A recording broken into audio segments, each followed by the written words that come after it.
Tere, hea kuulaja! Mina olen Aili ja minuga koos on siin Ruti.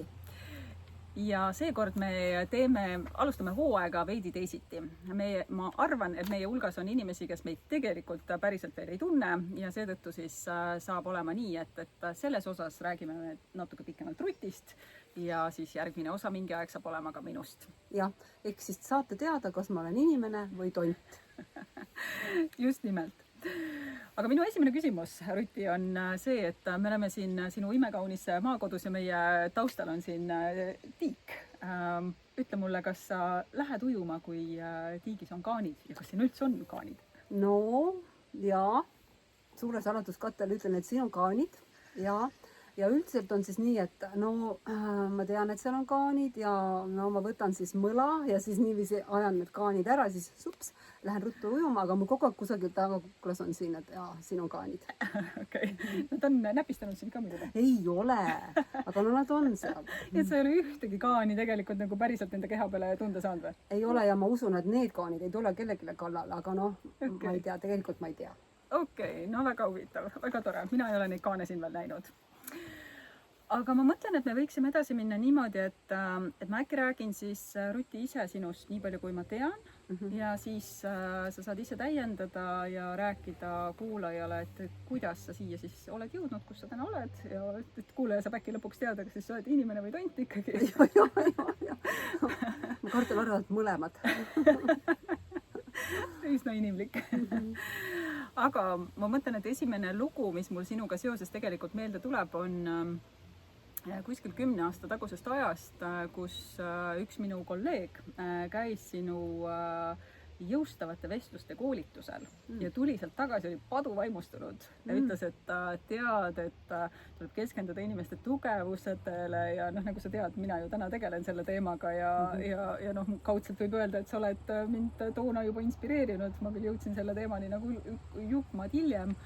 Aga et see, kuidas ta sinust rääkis ja see, kuidas talle mõjus ja sinu koolitus pani mind mõtlema, et vau, see on inimene, kellega ma kunagi tahaksin koos midagi teha ja toona ma isegi ei julgenud mõelda, et ma hakkan sinuga koos, ma ei tea, podcasti tegema või isegi mingeid koolitusprojekte läbi viima.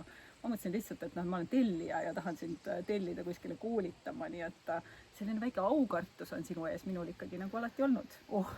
Suur aitäh sulle, et ma mõtlen, et siin tuleb kohe kasutada ühte oskust, et kui me räägime koolitustel positiivsest tagasisidest, siis üks asi on oskus seda tegelikult anda, aga teine asi on ka oskus seda vastu võtta. Nii et mis tunne praegu Ruti oli seda vastu võtta? Muide seda, ja ikkagi tore tunne, aga seda me muideks saame õppida väga sageli oma laste käest. Jaa, nõus. Nemad on sellest paremad. Nõus, aga vot, ma tean, et tegelikult sa oled olnud koolitaja ja coach ikkagi juba üle 20 aasta ja ma tean ka, et sa oled olnud Eesti üks esimesi juhtimiscoach'e tegelikult. Aga sellest võib-olla sa tahad ise hiljem rääkida. Ma tean ka, et sul on 4 last ja et sa oled töötanud tegelikult väga paljudes erinevates organisatsioonides. Tolleaegses Hansapangas, täitsa teine ooper Eesti Draamateatris, oled loonud Arvo Pärdi keskuses, muuseas sa oled saanud Arvo Pärdiga koos töötada. Vau, midagi väga ägedat. Koos nalja teha. Ja lisaks ma tean, et sa oled siis ka toonud Eestis siis lapsevanematele suunatud suhtlustreeningu Kordoni perekool, mis kuna mul on endal ka 3 last, oli toona ikkagi väga ja väga kasulik koolitus ka mulle endale. Tõesti elumuutev, ma võin öelda. Ja kuna me eelmisel nädalal saime koos käia ka arvamusfestivalil, siis viimane uus teadmine sinust on mul see, et sa oled aidanud kunagi käima lükata ka arvamusfestivali. Nii et vau, milline on olnud sinu need nii-öelda elukäigud, kus sa oled siis juba ära käinud? Kas ma midagi unustasin ära? No miljon asja, aga otsustame siis töö käigus, millest me räägime. Olgu, aga võib-olla siis alustad sellest, et kuidas sa siia nüüd siis ikkagi oled nagu jõudnud, et kus sa tahaksid alustada, et kuidas on sinust saanud just see Ruti, kes sa täna oled? Võib-olla üks hästi oluline detail on see, et ma olen meie perekonna ainus laps, ehk siis meie perekonnas 3 liiget, ema, isa ja laps Ruti ja ma olin selline hea, eeskujulik õpilane, rahulik laps, kuulekas ja seoses sellega, et ma olin ka siis ainus, olin ma nagu selline ka noh, ma arvan, et üsna täpselt kirjeldab seda see, kui öelda, et ma olin nagu vati sees hoitud. Ja vati sees hoitud, mul oli kõik võimalik, kõik läks hästi, kuni siis sel hetkel, kuni ma sain 19-aastaseks ja olin ülikoolis esimesel kursusel, siis juhtus üks selline seik, et minu ema ja isa said autoõnnetusel surma ja äkitselt ma osutusin maailmas olema täiesti üksinda. Wow, päris niisugune ränk kogemus ja kindlasti on jätnud sulle mingisuguseid mõjutusi, et kuidas see sind nagu tegelikult täiskasvanu elus on nüüd tänaseks mõjutanud? Ja ma arvan, et see on väga palju mind mõjutanud. Et üks asi, mis mulle kohe pähe tuleb, on siis see, et oma tüübilt olen ma, et kui on keerulised olukorrad või sellised keerulised, rasked olukorrad, siis ma olen hästi tegutseja. Seepärast, et ma sain hästi selgeks, et on ainus võimalus, kas ma ise teen, et keegi teine enam ei tee, kellegi teise peale ei saa loota, kellegi teise peale ei saa viriseda või öelda, et noh, tehtagu või mis iganes. Et noh, see iseloomustab mind päris tõsiselt, et kui mind miski asi innustab või kusagil lähevad mingid asjad jamasti, siis ma nagu tahan kohe hakata midagi tegema. Mul on vaja midagi teha ja muideks, mõnikord ma arvestan, et ma mõtlen alles pärast. Jube sarnaselt kõlab. ja siis võib-olla üks asi ka, et sellel hetkel, kui ma siis üksinda jäin, ma tegin ühe otsuse, et ma otsustasin, et üks laps on kõige suurem viga, nii et ma ei tea nüüd, võib-olla mul oleks muidu ka 4 last, aga igatahes on mul 4 last ja ma olen nende üle väga õnnelik ja nemad on nagu minu elu kõige rohkem muutnud. Ma saan sügavalt tegelikult aru, et see, kes ma täna olen, et see on üks väga oluline niisugune alustala minu elus. Väga äge. 4 last, vau, see on ikkagi nagu Eesti iibele, sa oled ikka nagu siukse boost'i andnud, et imetlus ja sügav kummardus, et palju neid 4 lapse emasid ikkagi on. Okei, aga sealt sa kuidagi liikusid kuskile, sul oli mingi esimene töökoht, mis see oli? Jah, et ma õppisin siis ülikoolis majandusküberneetikat, juba ülikooli ajal sündis mul esimene laps. Ja ma tõepoolest olen iseendale ja kõikidele teistele ka tõestanud, et töötada, õppida ja omada lapsi ja saada neid veelgi rohkem on tegelikult hästi võimalik. Ja võib-olla ma ütleks ikkagi, et minu esimene kõige sellisem mõjusam töökoht, ennem seda tegelikult oli seal palju väikseid asju. Näiteks ma töötasin ema lasteaias majahoidjana ja nii edasi, kui ma olin 14-aastane. Aga esimene mõjusam töökoht oli ikkagi see, kui ma sattusin Hansapanka. Ja sõna otseses mõttes sattusin, ehk siis see oli 93. aasta, pank oli 1 aasta vana ja kasvas väga kiiresti. Ja siis valiti inimesi sellisel printsiibil, et kõik, kes seal juba töötasid, pidid kutsuma oma sõpru, tuttavaid kandideerima. Ja minu hea sõbranna siis töötas ka seal ja tema siis ütles, et kuule, tule kandideeri. No vot, ja kuna mul oli just teine laps saanud, siis 1,5-aastaseks või 2-aastaseks, ma ei mäleta, siis ma kandideerisin ja mind valiti. Tol ajal ma elasin siis Tartus ja ma siis alustasin oma kõige pikemat ja püsivamat teekonda ühes siis eraettevõttes ehk siis Hansapangas, mis kestis 9 aastat. Väga äge. Ja mis sa seal tegid täpsemalt? No see aeg oli siis väga põnev, et tõesti sel hetkel, kui ma panka sisenesin, olin ma siis selline kandideerija, et ma ei teadnud, mis asi on maksekorraldus. Aga ega teised ka ei teadnud. Nii et kõik personalijuhid ja inimesed, kes tegelevad värbamisega, et ma arvan tegelikult, et tollel ajal, kuna keegi mitte midagi ei teadnud sellest pangandusvaldkonnast, siis ei olnud värbajatel jäänud muud üle, kui valida inimesi nende potentsiaali järgi. Nii et ma arvan, et nad siis kuidagi moodi arvasid, et äkki mina võiksin aru saada sellest, mis on maksekorraldus. Mitmendal päeval sa aru said, et mis see maksekorraldus siis on? Ma ei saanud hästi aru, sellepärast, et ma alguses, kuna seda kontorit, mida sinna loodi, ehitati, siis ma olin alguses valuutavahetaja.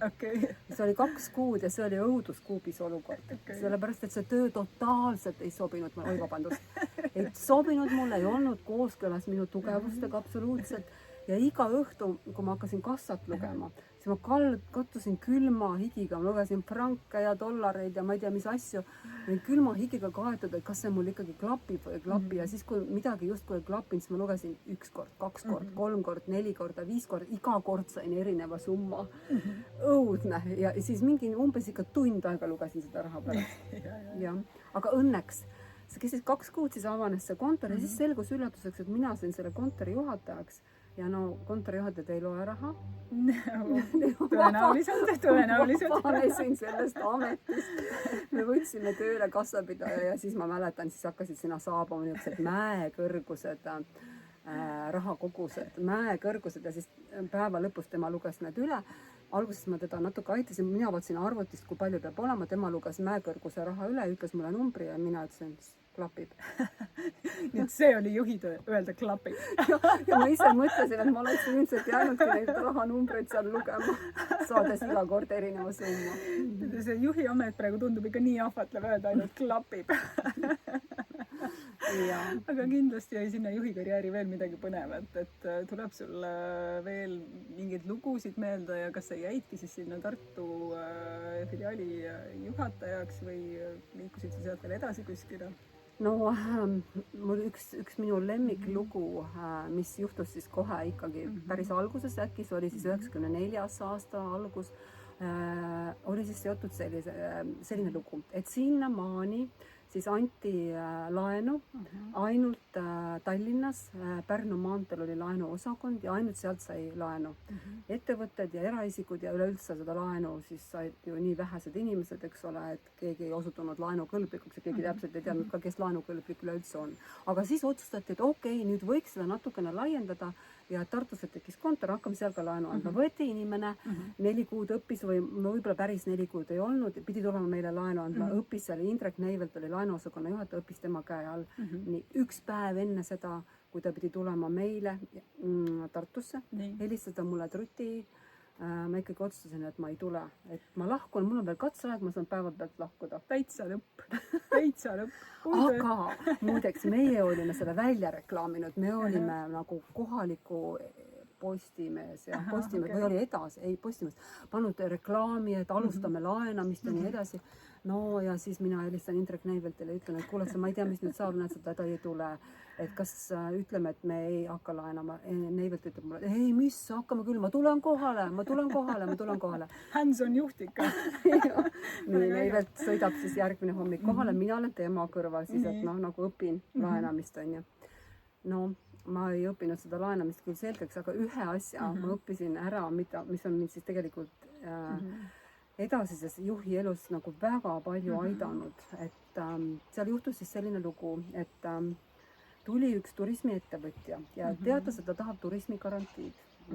Mina istusin siis nagu õpipoiss Neivelti kõrval, Neivelt siis temaga räägib ja küsib siis äkki niimoodi, et kuule, et mis asi see turismigarantii on või noh, millal see, mille jaoks on ja mis see mõte on ja millal see nagu välja tuleb maksta ja mina vaatan kõrvalt ja mõtlen, et kuidas ta seda tegi nõnda, et ta säilitas oma professionaalsuse, oma autoriteedi ja klient tundis ennast ülimalt olulisena ja hakkas õhinal seletama, mis asi on see garantii, mida ta tahtis, eks ole. Ehk ma õppisin siit seda, et sa ei pea kõike teadma. Ja sa pead teesklema, et sa kõike tead ja sa saad seda väljendada kuidagi moodi nii, et sa ei vähenda sinu autoriteeti. See on ikka nagu tegelikult ülioluline taipamine juba nagu oma juhikarjääri nagu nii alguses. See tõenäoliselt mõjutas ikka nagu päris olulisel määral edaspidist nii-öelda seda käekäiku, et kuidas sa juhina nagu olid, eks ju. Nagu ikkagi seda sisemist enesekindlust, eks ole, kui sul ei ole seda sisemist enesekindlust, sa rapsid, muutud agressiivseks, aga see jah, on üks hästi särav mälestus sellest. Väga äge. Aga sa olid kokku Hansapangas vist 9 aastat või? Jaa, kui ma olin 9 aastat ja siis, kui ma lõpetasin, siis vahepeal ma kolisin Tallinnasse. Kõigepealt ma olin siis Tartu kontorijuhataja, siis minust sai Lõuna-Eesti regiooni juht ja kui ma Tallinnasse kolisin, siis minust sai jaepanganduse divisjoni direktor ja sellel hetkel siis jaepanganduse divisionis töötas 1200 inimest. Vau, mega äge. Ja see oli minu jaoks hästi hästi äge periood, ma olin totaalselt motiveeritud, see oli hästi põnev. Ja see põnevus tekkis põhiliselt sellest, et sa said kogu aeg õppida ja seda õppimist toetati ja ma kuidagi tajusin, et mind ka toetati. Et see andis nagu hästi palju jõudu. Ja. Aga miks sa otsustasid sealt toona ära tulla? Ja, et see lahkumine oli siis selline, et ma arvan, et see 9 aastat sai täis, eks ole, ja ma arvan, kusagil võib-olla viimased aasta ma tegelikult tundsin, et see pole enam see. Ja ma tundsin, et meile tuleb kiil siia kaadrisse. Ma tundsin, et ma ei taha enam saada selleks inimeseks, kelleks ma saan, kui ma jätkan. Seepärast, et see töötamine oli ikkagi üliintensiivne, muideks väga kummaline see, et me ei põlenud läbi. Et me kogu aeg õppisime, me kogu aeg käisime ja vaatasime neid parimaid praktikaid kusagil välisriikides. Mu öökapi peal kõrgusid panganduse raamatud ja ma sain aru, et ma ei taha, et mu öökapi peal kõrguvad panganduse raamatud ja ma tahan, et seal kõrguvad mingid teised raamatud. Mis laadi raamatuid sa sinna igatsesid siis? Ma tegelikult sain aru, et see vaimne kaev, mis minus oli, et see hakkab ära kuivama ja kui ma seda ei suuda täita, et siis saab minust selline inimene, kes mulle endale ei meeldi. Nii et see pangandus nagu kuidagi ei olnud päris ikkagi vist nagu see sinu olemusega kooskõlas asi? Ma arvan, et selles eluetapis ta väga hästi sobis, aga see, et inimene on ikkagi palju rohkem kui töö ja palju rohkem kui tont. Palju rohkem kui tont. Et palju rohkem kui töö ja see konkreetne töö, et see oli see, mida mina isiklikult tundsin. Ja siis juhtus selline lugu, et Hansapank Eesti peadirektor, kes oli minu otsene juht, siis vahetus. Esimest korda tuli Hansapank Eesti peadirektoriks inimene väljaspoolt ja see justkui nagu, oli nagu selline võimalus, et meeskonnad võib-olla formeeruvad ümber. Nagu, selline mulle nagu mingi sisemine signaal, et nüüd see samm ja siis ma ütlesin talle, et ma tahan ära minna ja ma mäletan, ta ütles mulle veel, et kas see on okei, et palun tööta veel pool aastat, ära kellelegi ütle ja siis ma kellelegi ei öelnud, töötasin veel pool aastat ja see oli ka väga omapärane periood, kui sa nagu töötad, aga sa vaatad natukene nagu seda kõrvalt, eks ole. See on ka tegelikult väga õpetlik ja väga selline coachilik vaateviis, eks ole, et sa ei ole kogu aeg nagu ninapidi mootoris või kätega seal ligi, vaid sa saad palju rohkem teisi toetada. Kas see võis olla juba see hetk, kus sa nagu jõudsid sinna coachinguni või see tuli hiljem? Ei, see tuli hiljem, jah. Ja siis ma mäletan, kui ma ära läksin ja Neivelt, kes oli juhatuse esimees, ma läksin tema juurde, et ma lähen ära. Kuhu sa lähed, kui sa ei tea, kuhu sa lähed, on ju, mis mõttes sa lähed ära, tööta vähemalt senikaua, kuni sa tead, kuhu sa lähed. Aga mul oli see tunne, et mul oli see sisemine otsus nagu küps. Ja et ma läksin ära. Ja.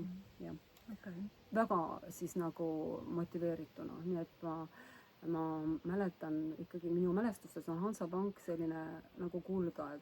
Kui Eesti ajaloos räägitakse Rootsi kuldajast, siis on kuldaeg. Aga muideks, kas sa oled näinud seda teleseriaali Pank? Tead, ma ei ole kõiki osasid kindlasti näinud, võib-olla mingeid juppe kuskilt, ma üldse ei mäleta tegelikult, mis seal oli. No see juba ammu oli eetris, eks ole, ja mina muidugi vaatasin seda, kuna mul on Pankur, eks ole, ma kõiki osasid ei vaatanud, aga kui ma seda vaatasin, siis sel hetkel ma sain aru, et meil igalühel võib olla oma pank.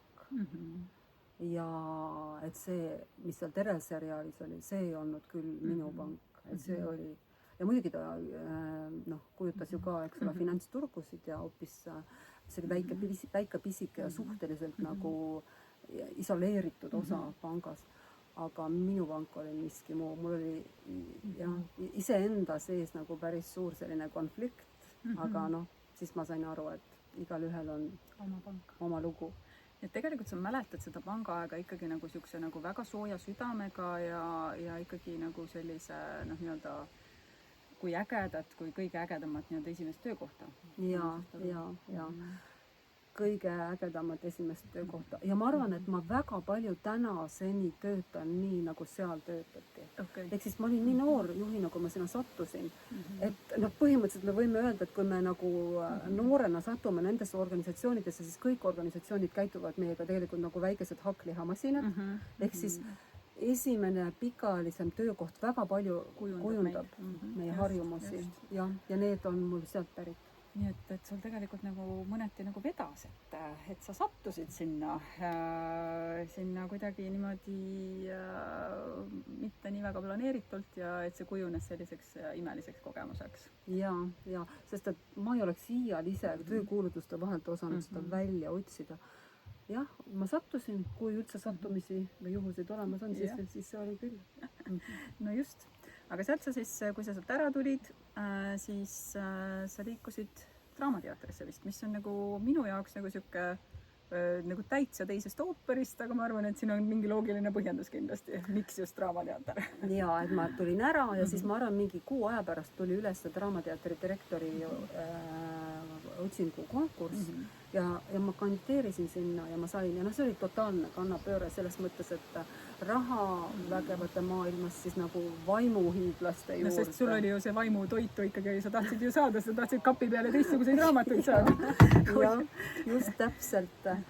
Et see tundub nagu siuke totaalne kannapööre, ta võib-olla selles mõttes, kui päriselt aus olla, siis täiesti nii ei olnud, sellepärast et tänu oma isiklikule elule olin ma vägagi seotud teatrimaailmaga, ma teadsin teatrist väga palju, mul oli väga palju tuttavaid, ma teadsin seda elu või seda olu. Su tollane abikaasa oli ikkagi oli näitleja. Jäägu siin saladuseks. Jäägu siin saladuseks, jah.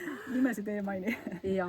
Ja siis avanes see võimalus ja ma olin nagu megalt motiveeritud, see oli väga äge, sellepärast et sellel ajal olid ju elus veel sellised kurud või ma ei tea, mis nende meeste kohta öelda, nagu Mikk Mikiver, Mati Unt, neid oli seal nagu nii palju, aga see oli muidugi väga huvitav aeg, sest sellel ajal, kui mina sinna sattusin, oli teatris veel olemas näiteks pesupesija, see kinga või saapaparandus või mis iganes ja seal oli isegi autojuht, aga kuna mina tulin siis nagu pangast, kus kõik sellised kõrvaltegevused olid outsourcitud ehk välja müüdud või välja antud, väljast ostetud, aga päriselt pangas sul ei olnud autojuhti ja siis läksid Draamateatrisse ja sul oli autojuht. No tal olid natuke teised ülesanded ka, aga seal oli ja et see oli veel selline aeg ja ma mäletan hästi, kui me pangas ikkagi päriselt ikkagi tegelesime sellega, et kõik üksused nagu mõtestasid endale seda, miks me teeme, mismoodi me teeme, mida me tahame saavutada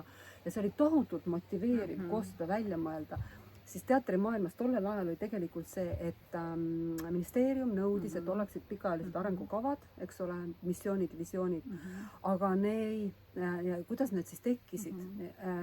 Mitte teatrijuht ei teinud, vaid tavaliselt need tegid üliõpilased.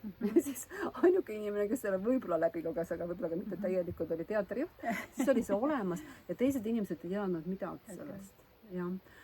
Ja minul oli tegelikult kogemus, et seda koos teha on ülivalt põnev.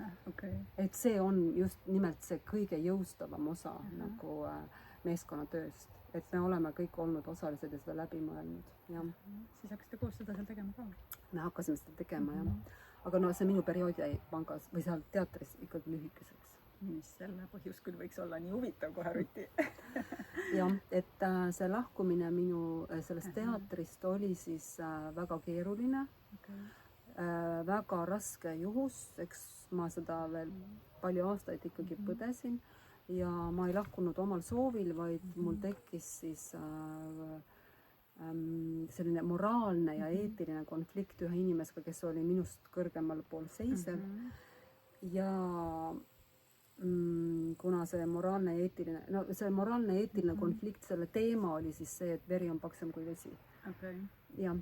Ja kuna ma siis olin tollel ajal ikkagi nii noor ja võib-olla ka natukene ikkagi, ma arvan, et täna ma käituksin pisut teistmoodi, aga ma jäin kindlaks endale ja siis ma sain aru, et ma sain endale mitte soosija, kes oli minu vastu ja ma otsustasin, et ma ei taha töötada niiviisi, et on keegi, kes tegelikult siiralt töötab minu vastu. No ma kujutan ette, et see võib olla nagu olukord, mis nõuab päris mitmeid keerulisi vestlusi, mis ma tean, et on täna ka koolitajana sinu lemmikteema. Et kas see võis olla juba see koht, kus sa nagu selleni jõudsid või mis andis mingisuguse väikesegi tõuke? kuidas see sinu jaoks on olnud? Kus sa selle tänase teemani oled muidu jõudnud, on see kuidagi selle perioodiga seotud? Tõesti, minu see põhiline teema, millega ma tegelen, on keerulised vestlused, eks ole. Aga see vist ei ole, see impulss tuli ikkagi natuke hiljem.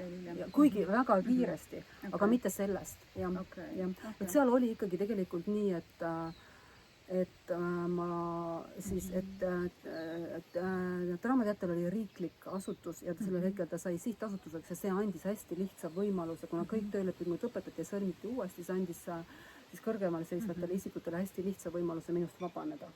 Ja, aga kindlasti ei läinud ma sealt ära niiviisi omal soovil ja teater on minu armastus siiamaani. Nii, aga kui sa siis nüüd sealt ära tulid, siis mis edasi sai? Ühesõnaga, ja võt siis algas tegelikult võib-olla päris elu. Siis algas päris elu. Päris elu tegelikult. Kus tondist hakkas inimene saama või vastupidi? Või hakkasin tondiks saama. No mõnes mõttes siis ütleme, et mingi vaatus sai läbi. Mingi vaatus sai läbi. Mingi vaatus sai läbi ja see vaatus sai läbi ja sealt sündis mul 4. laps.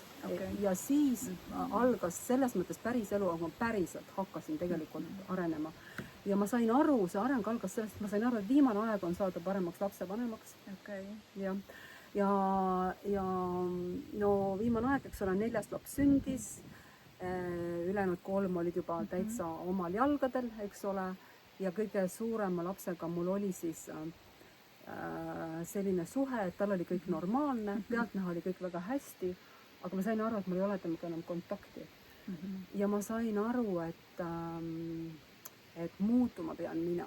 Et mina pean muutuma, mina pean tegema midagi teistmoodi. Ja ma mäletan väga hästi seda mõtet, et ma mõtlesin, et huvitav, mida ma pean teisiti tegema. Kas ma pean moosi keetma või pean rohkem kontsertidele viima neid või mis asi see on, mida ma pean ja ma olin ikka täiesti siiludus, eks ole. Et ma teadsin, et see fookus on minul, et see on nagu minu teema, aga kuidas edasi liikuda siiludus, eks ole. Ja siis sündis mul 4. laps ja mulle toodi siis, kuna ma olin temaga natuke kauem lastehaiglas, siis sünnitusmaja tõi minu hea sõbranna Jane Vain siis sellise raamatu nagu Tark lapsevanem Toomas Gordon. Tean seda raamatut hästi. Minu meelest üks parimaid raamatuid, kus sa saad tõesti kuulamise ja kuulamistõkete ja kõikide asjade kohta nagu lugeda väga palju. Ja, siis ma seda raamatut lugesin ja sain kohe sain aru, et vot see ongi minu jaoks, see ongi see, mida ma tegema pean. Ma pean õppima kuulama, eks ole, ma pean õppima kuulama teisi nii, et nad tahaksid tulla minuga koostööle, minu lapsed, eks ole. Ja ma sain ühest asjast veel aru, et selle raamatu abiga, et raamatu lugemine, no mulle sellest ei piisa. Et ma olen ikka nii kandiline ja nii siuke... Mina ei usu sind võtti, et sina kandiline oled. Aga elu sees ei usu. Et ei piisa ja seal vahel oli siis ka silt, et sellest raamatust on tehtud koolitus ja seal oli terve pikk nimekiri Eesti inimesi, kes siis koolitavad Eestis. No võtsin nimekiri ette, hakkasin helistama otsast peale, eks ole. Kõik ütlesid mulle, ei juba ammu ma ei tee seda koolitust, pole olemas. Ja siis oli seal üks inimene, kelle nimi oli Nelli Randver, tere Nelli, Nelli Randver, kes ütles, et ei tee, aga võib-olla kunagi teen, öelge mulle oma nimi, kui ma teen, siis ma kutsun. Ja kujutad piltis läks mingi 3 kuud mööda ja ta helistaski ja ütles, et nüüd ma teen ja et nüüd siis tule. Ja siis ma läksin ja sellel koolitusel no ma saingi aru, et see on nagu mega hea asi. Ja lühidalt öelda, see lõppes siis sellega, et kuna see koolitus oli Eestis tollal mitte formaalselt ja mitte ametlikult, vaid mustalt, siis ma tõin selle, minu abikaasa aitas mind, me tõime selle siis Ameerikast Eestisse, kirjutasime sellest Toomas Gordoni, kes oli tolleks surnud, tema abikaasale, kes seda äri peab Ameerikas siis siiamaani. Ja tõime siis Eestisse, tõlkisime materjalid, töövihikud, koolitajate materjalid ja siis esimesed koolitajad said välja koolitatud, kes olid valdavalt pereterapeudid ja koolipsühholoogid.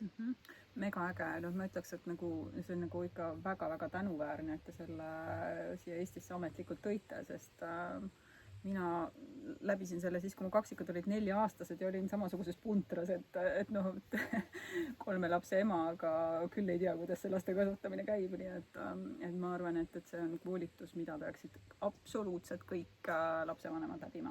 Ja kuulajale ma ütlen veel seda, et Aili õpib teatavasti pereteraapiat.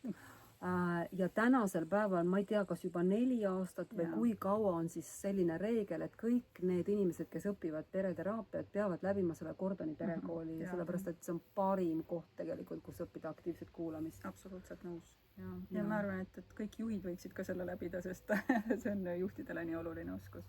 jah, ja siis olid tegelikult nii, et ma ju tegin ise Gordoni perekooli koolitusi, mu lapsed olid veel väiksed, mul oli tohutult palju näiteid, eks ole, ja ma tegin siis päris mitu aastat neid ja vedasin seda mittetulundusühingut ka Perekeskus Sina ja Mina. Okay. Täna vist on see nimi natuke muutunud.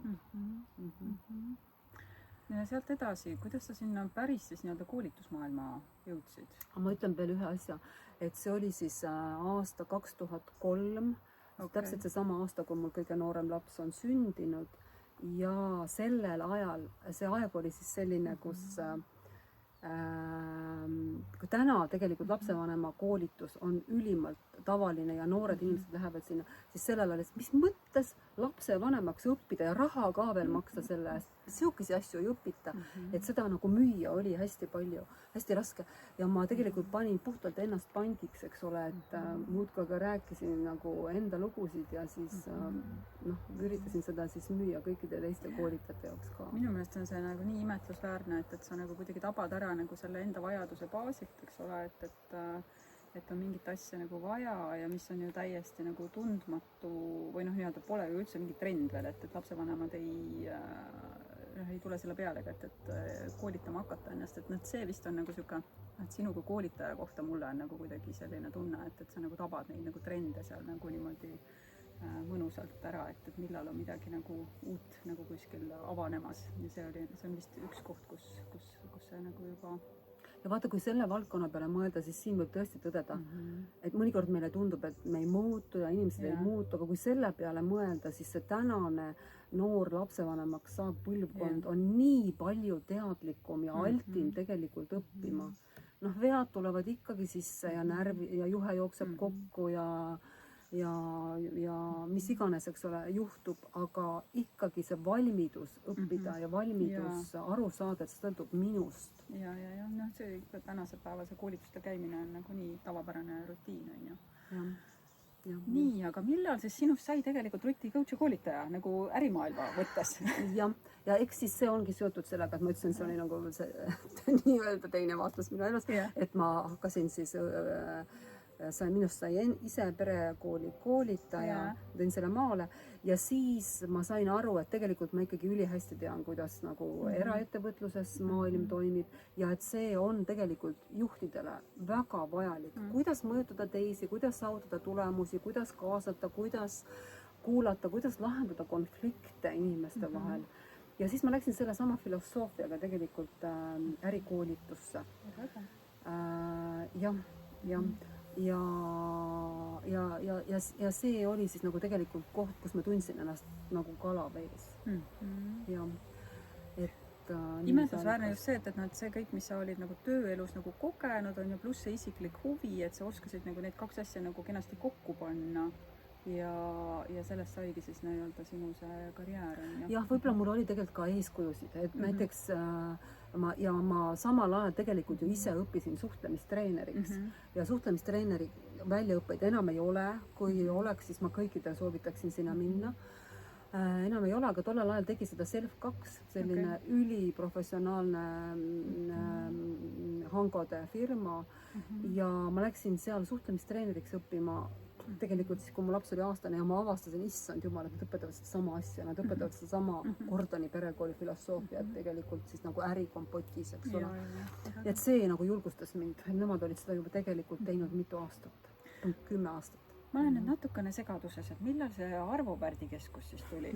Et sa oled nagu koolitanud ja siis kuskil see Pärdi keskus ka veel, on ju?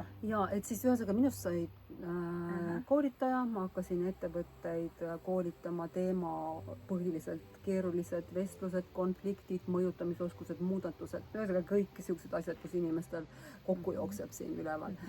Ja siis juhtus nii,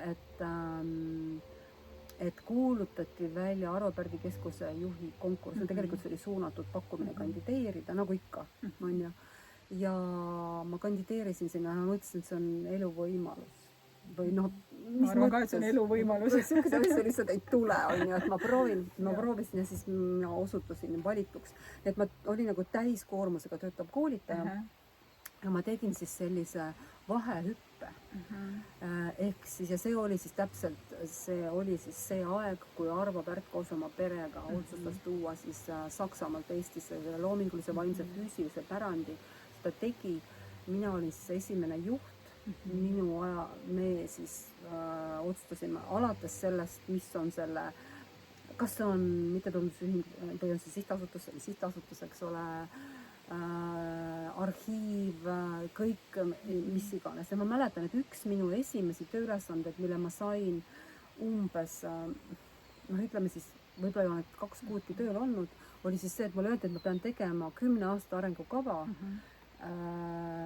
ja sellega minema valitsuskabinetti, et välja siis rääkida eelarverida Rahvusvahelise Arvo Pärdi Keskuse jaoks, mis siis tegelikult ka juhtus ja mille me siis ka saime. Aga see oli umbes samasugune, et kui ma läksin panka, ma ei teadnud, mis on maksekorraldus, aga ma teatrisse minnes ju tegelikult ka väga hästi ei teadnud palju, siis ma läksin sinna ja ma ei teadnud, mis asi see arhiiv on või mis asi see üleüldse on. Et seda, kes Arvo Pärt on, seda ma seda sa ikkagi teadsid. Jumal tänatud. Seda ma teadsin ikkagi väga hästi. No minu pagasis oli see, et ma olen laste muusikakooli lõpetanud ja oskan noodikirja, oskan klaverit mängida ja nii edasi, eks ole, et see on 3 kõla ja saan lihtsamini aru kui tavaline inimene, mis see on tinti nahapuli. Appi, mina küll ei tea, mis see on. No vot, aga ja siis oligi nii, et aga mul tuli siis aidata siis üles ehitada see organisatsioon. Ja eks ma ikkagi siis kasutasin kõiki oma tuttavaid sellest Hansapanga ajast, et ma mõtlesin, et kes on sealt ära läinud, mis tööd nad teevad. Näiteks mulle meenus Tead Rahov, kes tänasel päeval on siis TalTechi kantsler. Tema oli tollel ajal ühe arhiivi juht. Ma helistasin Teale ja ütlesin, et kuule, et sa saada mulle, mis kulud teil üleüldse tekivad ja aita mul teha, eks ole. Aita mul niisuguse asju teha, mida mul vaja teha oli, nii et ja näiteks sealt me saime ka nende vanad arhiiviriiulid ja mis iganes. Aga see oli selles mõttes ikkagi väga huvitav aeg, et kui ma läksin sinna valitsuskabinetti seda ettekannet, presentatsiooni tegema eesmärgiga, et siis me saaksime selle eelarverea, siis ma päriselt valmistasin ette ja mul olid muidugi ka abilised, et mis siis, kui juhtub, et keegi küsib midagi või väljendab seda selgelt, et kes see inimene või kes see Arvo Pärt selline on. Ja päriselt, et see oligi see aeg, täna me ei kujuta ette, et keegi ei tea, kes on Arvo Pärt, aga sellel ajal, see oli täitsa tavaline, sest ta oli ikkagi kustutatud meie rahva mälust ja kui see olnud muusik ja muusikaga kokku puutud, see oli loomulik, et sa ei teadnud. Ja me arvestasime sellega, et võib see küsimus tulla ja siis ma seal rääkisin ka ühe loo, mis tegelikult sellesse hästi sobib, et selline lugu, mida siis Arvo ise rääkis ja ma rääkisin siis seal valitsuskabinetis seda raha küsides, et Arvo siis sõidab Saksamaalt Eestisse, sõidab siis Berliinis lennujaama taksoga, nii. Taksojuht ütleb, et teil on nii kummaline aktsent, kust te olete? Nii. Arvo Pärt ütleb, et olen Eestist, olen eestlane. Nii taksojuht ütleb, ma tean, teil on see Arvo Pärt, teil on see jube kuulus, selline see Arvo Pärt. Arvo Pärt ütleb, et mina see olengi. Loomulikult ta ei uskunud, ju. Taksojuht ei jäänud uskuma, kuni lõpuni arvas, et Arvo teeb nalja ja ei jäänudki uskuma. Mõtle, milline üllatus tal võis olla, kui ta pärast guugeldas, et milline on Arvo Pärt ja siis ta mõtles, et ma ei küsinudki autogrammi. Ei tea, kas mingi juhus, kas ta juhuse läbi kuidagi sai. Ma arvan, et ta raudselt guugeldas, mina küll oleks guugeldanud, läheb autost välja, siis vaatan, et milline see Arvo Pärt siis välja näeb. Ja siis seda veel ei olnud, et Meta oleks talle lihtsalt hakanud ise näitama Arvo Pärdi pilti, eks ole. Ja. No vot, aga see Arvo Pärti keskuse loomine ikkagi, see oligi nagu sihuke, ma saan aru, selline nagu sihistatud mingisuguse kindla aja peale, et sa läksidki sinna nagu tegema mingit projekti kindla aja peale ja eesmärgiga nagu naasta siis oma nii-öelda koolitaja töö juurde. Nii et ma lahkusin siis tegelikult siis, kui arhiivi prototüüp oli valmis, eks ole, ja see oli siis täpselt 2 aastat. See eelarverida oli olemas, me olime isegi juba arhiivi sisse seadnud ja nii edasi, eks ole. Ja võib-olla ma ütleks, et see töö oli siis väga-väga huvitav ja ka väga raske. Et võib-olla üks asi, mis selle raskeks tegi, oli siis see, et Arvo Pärdi sõnum tegelikult on see, et ta kirjutab muusikat, ükski noot ega ükski paus ei ole selles muusikas juhuslik või ei ole selles lihtsalt kuidagi sinna sattunud, et sellel on oma mõte. Sellel on see sõnum, mida ta tahab maailmasse kanda, aga seda sõnumit ta tegelikult rääkida ei taha, vaid ta ütleb, et kui sa tahad teada, mis on minu sõnum, siis kuula seda muusikat ja see ise räägib sulle. Imeline. Ja siis sa oled nagu samal ajal selle survel, et sa pead seda justkui rääkima ja samas sa saad aru, et sõnad on nagu väetid mingite asjade väljendamises, et kõiki asju ei saagi sõnadesse panna nagu päriselt selliste organisatsioonide missiooni ja visiooni ei ole võimalik päriselt tegelikult sõnastada, sest see on suurem alati, kui sõnad ulatuvad. Jaa, ma olen väga nõus. Et see nagu väga põnev. Väga põnev, tõesti. No nii, aga siis sa naasid uuesti koolitajatöö juurde ja mind väga huvitab, et ma tean, et neuroteadus ja kõik see nii-öelda, kuidas me siis keerukates olukordades käitume, et sa seletad seda siis neurovaatenurgast, kus sa selleni jõudsid? Jah, et see üks põhiteema tõesti, millele minu koolitused ja mõtteviis üldse toetub, on siis neurobioloogia või neuropsühholoogia, ehk kuidas meie aju juhib meid keerulistes olukordades. See on tõesti väga huvitav teada ja ma jõudsin selleni tegelikult coachingu kaudu. Ehk siis, kui ma olin coachingu väljaõppes, siis seal räägiti, millele coaching põhineb ja seal räägiti mööda minnes ka sellest, aga väga vähe, hästi vähe. Ja siis see kuidagi hakkas mind nagu kummitama ja nüüd ma olen endale paljude aastate jooksul juba tegelikult seda teemat selgeks teinud just nimelt suhtlemise ja juhtimise kontekstis. Ehk siis jällegi keerulised suhtlemise ja juhtimise olukorrad, keerulised juhtimise olukorrad enamasti on suhtlemise olukorrad, tegelikult see on mingi suhtlemise moment alati, mis asjad keeruliseks keerab ja et kuidas siis meie aju siis meid suunab, eks ole, ja noh. Ma mõtlen, et kuulajatele peaks ikkagi nagu võib-olla nimetama ka ära, et mis see keerulised vestlused näiteks võivad olla, et noh, näiteks nagu arenguvestlused, ma ei tea, sellised aastavestlused, mis iganes juhtimisvestlused, sellised, ma ei tea, üks-ühele vestlused, mis veel? No ühesõnaga keerulised vestlused, ma ei käsitle neid selle järgi, mida meie ise arvame, et on keerulised, vaid see, mida meie aju peab keeruliseks. Sest väga sageli võib juhtuda, et juht ütleb, et ei, see ei ole keeruline vestlus, aga tegelikult meie aju peab neid ja vestlusi keeruliseks ja neid on nagu mustmiljon, neid keerulisi olukordi on mustmiljon iga päev tegelikult. Aga noh, ütleme siis juhtimise kontekstis kõik olukorrad, mis on seotud muudatustega ja siis kõik olukorrad, mis on seotud soorituse hindamisega. Ehk siis need on kõik võimalikud arenguaastavestluse taolised olendid, tagasisidestamise taolised asjad ka, siis näiteks mingid atesteerimised, siis näiteks 360-kraadised vestlused, kõik, mis on hiilgavad personali ja juhtimistööristad ja mis tihtipeale ei anna tulemust, sellepärast et me ei suuda ära juhtida tegelikult neid emotsioone, mis selles protsessis tekivad, mida me siis kogeme, inimesed lähevad lukku, ei ütle, mida nad tegelikult arvavad, mõnikord nad õigustavad ennast, ründavad süsteemi, ründavad sind, mis iganes. Ja noh, hästi põnev selle juures on ju vastasmõju, et me oleme vastasmõjus ja põhimõtteliselt ei ole võimalik näiteks nii, et sinul on halb tuju ja minul ei ole, kui me üksteisega suhtleme. Kui sul on halb tuju, siis mul läheb ka tuju ära ja noh, muidugi see on ka hästi huvitav, et kelle tuju kõige rohkem mõjutab. Minu meelest on see vaidlus alati, et kellel esimesena oli halb tuju. Jah, et noh, lihtne vastus on see, et noh, näiteks kui sa oled koosolekul, siis kelle halb tuju on kõige mõjusam, loomulikult selle, kes on sotsiaalselt kõige dominantsem, ehk siis reeglina juht kõige kõrgemate pakunitega. Et kui juhil on tuju ära, siis on tegelikult kõikide tuju mõjutatud. ühesõnaga, need on nagu need teemad, millega sa täna igapäevaselt tegeled. Kas on midagi veel, mis sul võib-olla mõttes mõlgub? no võib-olla üks selline väga nagu omapärane lugu on siis, et kuidas ma coaching uni jõudsin. 2014 oli siis, eks ole. Et nimelt see on ikka väga veider lugu, et isegi nagu naljakas rääkida. Nimelt ma mõtlesin, et äkki mõnikord mõne hanke jaoks, muideks ma üldse hanketes ei osale, aga äkki mõne hanke jaoks on mul vaja mingit sertifikaati, mis tõendab, et coaching'u sertifikaati. Nii.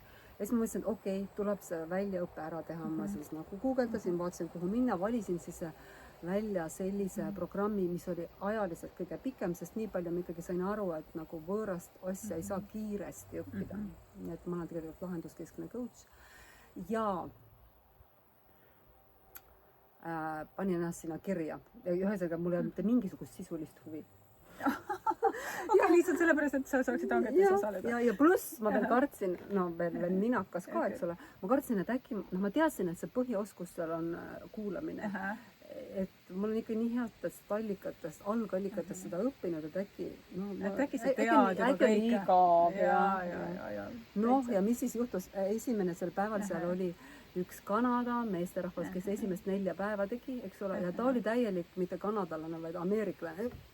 Ta kogu aeg hüples ja kargas ja ma mõtlesin esimese poole tunniga, et appi ma suren, ma ei kannata seda välja, on ju. Aga juba teise päeva lõpuks ma olin täielikult nagu sulanud ja või nagu müüdud või kuidas see öeldakse, eks ole. Et ma sain aru, et see on just see asi, mida ma tahan, mis on põnev, et see on äge, et see ja no miks ma sain aru, et see on nii äge, ma sain aru, et ma pean nii kohutavalt palju õppima ja pingutama selleks, et seda päriselt selgeks saada.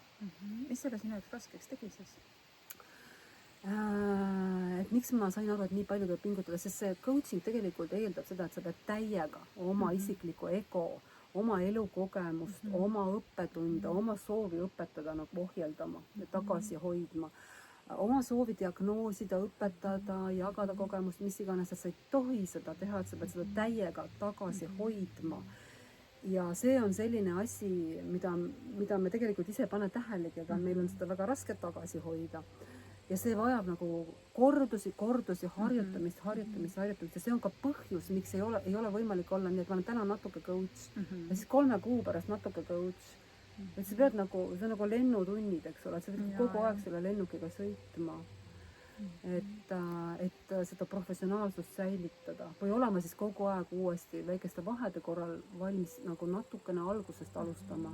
Ja ma tean, et sa teed ju veel ka mentorlust ja noh, nüüd ikkagi ju ka koolitad ja kui raske sinu jaoks on neid mütse kogu aeg nagu vahetada, et kui sa ütled, eks ole, et seda oskust on vaja hoida, seda coaching'u oskust.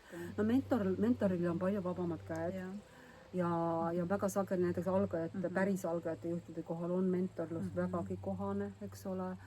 Mentor võib näiteks jagada oma elukogemust, oma lugusid, eks ole, aga oma baasiliselt tööle hakkan, siis ma alati lähtun sellest, et ma alustan coach'ina, sest coaching on alati raskem ja nõuab palju rohkem kokkuvõtmist ja siis, kui ma näen, et seal on ikkagi vajadus, siis ma mõnikord ütlen ka, kuule, nüüd ma muutun mentoriks, eks ole.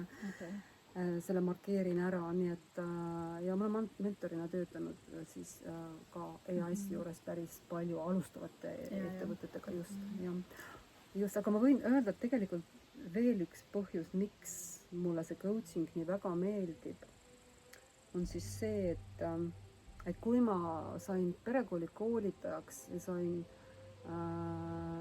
ja siis tegelesin perekooli koolitajatel väljaõpetamisega, ma puutusin väga palju kokku terapeutidega, erinevate psühholoogidega ja üldiselt kõik terapeudid, psühholoogid, coach'id, mentorid, et neid iseloomustab enamasti see, et nendel on hästi kõrge eneseteadlikkus ja hästi suur soov tegelikult areneda, saada paremaks. Ja see arengutee on tihtipeale niiviisi, et kusagilt alustatakse ja siis sa jõuad sinna ja tänna ja 3. kohta. Ja ma panin väga sageli tähele, et tekib endas selline suur tung, et kui mingi asi sind aitab, et siis sa tahad kohutavalt aidata maailma, teisi inimesi. See on nii loomulik ja nii inimlik, eks ole. ja koolitaja moodi olendeid iseloomustab see hästi tugevalt. Ja ma sain mingil hetkel aru, et võib juhtuda näiteks nii, et ma ei ole ise veel päriselt kohale jõudnud ja tahan anda teisele oma elufilosoofiat üle ja ma juhatan ta rappa, sest ma ise võib, no ühesõnaga, minu lahendus ei pruugi olla tema lahendus. Ja see, et coaching us ei või seda teha, see oli see, ma sain aru, et vot see ongi see sellepärast. Ja, väga hea. Mulle meeldib see coaching ka umbes sarnasel mõttel, on ju, et me ei pea teadma kõiki lahendusi ja inimene tegelikult ise teab kõige paremini ja kuhu ta nagu liigub, on ju. Jaa, aga ma arvan, me võiksime siin tunde ja tunde sinust veel rääkida. Et ma ei tea, kas me juba saime aru, kas sa oled nüüd tont või inimene? Jah, ma arvan, et kui sa küsiksid, et kes ma olen, siis ma arvan, et ma olen nagu, ma proovin olla olemas oma perele, oma pereliikmetele, oma lastele, oma lastelastele, olla nende jaoks see oluline lüli, kes viib neid minevikust tulevikku ja need inimesed, kes tööasjades tahavad mind endale teekäijaks kõrvale, siis ma olen nende jaoks see teekäija nende kõrval. Väga äge. Ja loodan, et ma saan sinuga koostööd teha ja olla sinu kõrval teekäija. Ja mina loodan, et sa oled endiselt ka minu sõber, lisaks sellele, et sa oled kolleeg. Ja nii palju oleks veel sinust rääkida.